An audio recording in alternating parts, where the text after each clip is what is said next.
اعوذ باللہ من الشیطان الرجیم بسم اللہ الرحمن الرحیم۔ سورہ توبہ کی ایک آیت پڑھ رہا ہوں، آیت نمبر 67۔ المنافقون والمنافقات بعضهم من بعض، منافق مرد اور منافق عورتیں سب ایک ہی طرح کے ہیں۔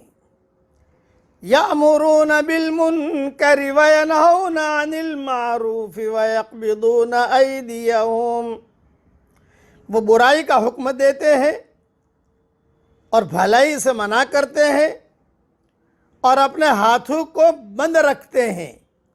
نسوا اللہ فنسیہم، انہوں نے اللہ کو بھلا دیا تو اللہ نے بھی ان کو بھلا دیا۔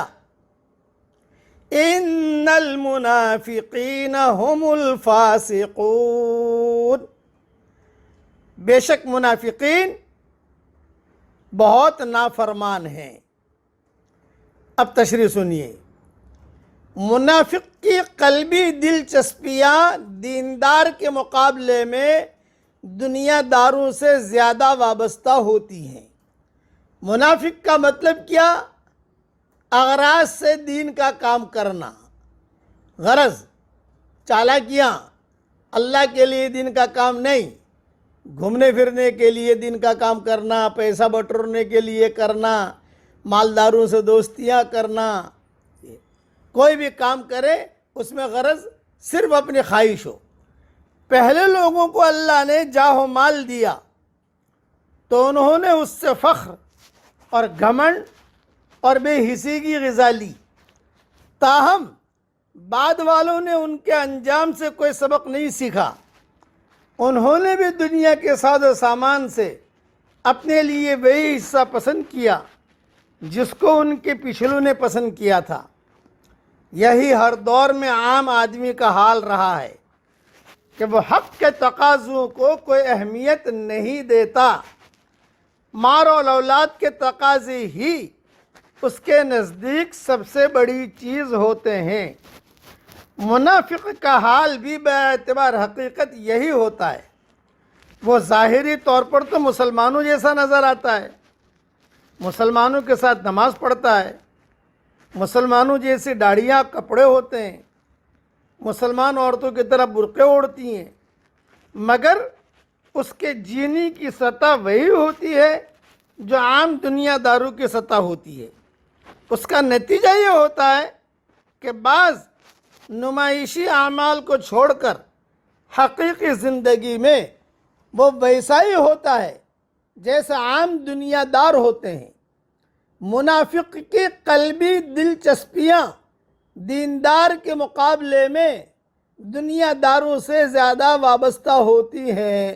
ہم اجتماعات میں جاتے تھے، میں میری بات بتا رہا ہوں، سب جگہ پروگرام میں جاتے تھے تو کچھ لوگ بیان میں تو بیٹھتے نہیں تھے، لیکن جو سیٹھیاں آتے تھے ان سے دوستیاں کرتے تھے۔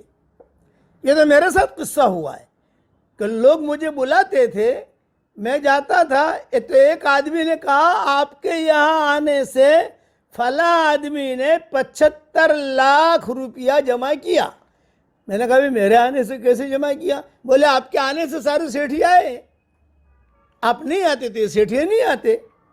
آپ نے بیان کیا، انہوں نے کھانا کھلایا، آپ کو جو گاڑی میں بٹھایا، آپ کے مقام پر پہنچا دیا، اور بعد میں ان سیٹھیوں سے ملاقاتیں کی۔ یہ منافق، اس کو منافق کہتے ہیں۔ ایک قصہ میرے ساتھ نہیں ہوا ہے، میرے ساتھ درجنوں قصے ہوئے ہیں اس قسم کے۔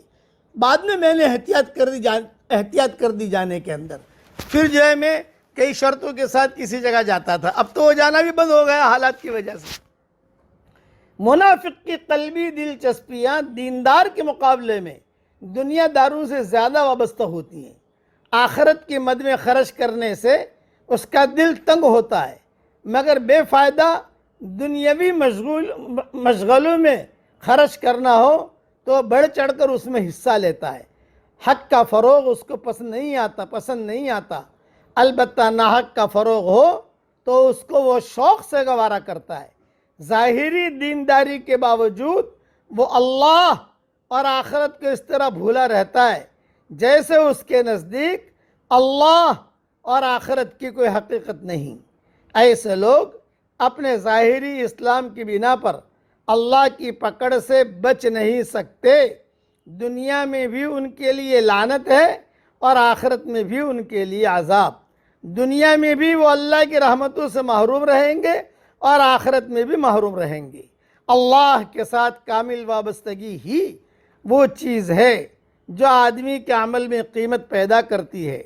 کامل وابستگی کے بغیر جو عمل کیا جائے، خواہ وہ بظاہر دینی عمل کیوں نہ ہو، وہ آخرت میں اسی طرح بے قیمت قرار پائے گا جیسے روح کے بغیر کوئی جسم ہو، جو جسم سے ظاہری مشابہت کے باوجود عملاً بے قیمت ہوتا ہے۔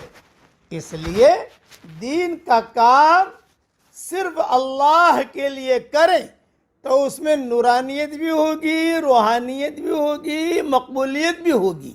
اور اگر کوئی غرض آ گئی تو پھر وہ جو ہے ڈھیر بن جائے گا، ہبا منصورہ، اللہ کی ہے اس کی کوئی اہمیت نہیں ہے۔